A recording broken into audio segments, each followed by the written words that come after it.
ফরিদ কবির লিখেছেন, লিচুর ক্ষেত্রে একটা ব্যাপার প্রায় লক্ষ্য করা যায়, পরিমাণে কম থাকে, যারা পরিমাণে কম দেয় তাদের ব্যাপারে ইসলাম কি বলে? কোরআন কারীম আল্লাহ তাআলা বলেছেন, ওয়াইলুল লিল মুতাফফিফিন, যারা পরিমাণে কম দেয় ক্রয় বিক্রয়ের ক্ষেত্রে তাদের জন্য ধ্বংস অনিবার্য, আল্লাহ তাআলা বলেছেন। এবং কওমে সামুদের যে ত্রুটিগুলো ছিল, তমন থেকে একটা ছিল যে তারা মাপে কম দিত। আরও বিভিন্ন জাতির এই ধরনের অপরাধ কর্ম ছিল এবং তার ফলশ্রুতিতে তাদের প্রতি আল্লাহ তাআলা আযাব এসেছে।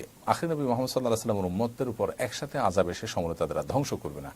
তবে আল্লাহ তাআলা কোরআনে ঘোষণা দিয়েছেন, ওয়াইলুল লিল মুতাফফিফিন, যারা ওজনে কম দেয় তাদের ধ্বংস অনিবার্য, সেটা আজ হোক আর দুদিন পরে হোক। বিধায় আল্লাহ তাআলার কাছে অবশ্যই এর জন্য জবাবদিহিতার মুখোমুখি হতে হবে এবং কিয়ামতের ময়দানের বিচার হবে, জাহান্নামে যেতে হবে। বান্দার হক এমন কঠিন বিষয় যে বান্দার হক আল্লাহ তাআলা মাফ করবেন না। বান্দার হক বান্দার কাছ থেকে যদি আপনি সেটার সুরাহা করে নিয়ে যেতে না পারেন, তাহলে মৃত্যুর পর আল্লাহ তাআলার কাছে আপনার প্রত্যেকটা পয়সার জন্য আপনাকে হিসাব দিতে হবে। সেখানে একজন লিচু বিক্রেতা 100 লিচু বলে দিলেন, তিনি জানেন সেখানে 10টা কম আছে, ইচ্ছা 10 কমায় দিলেন।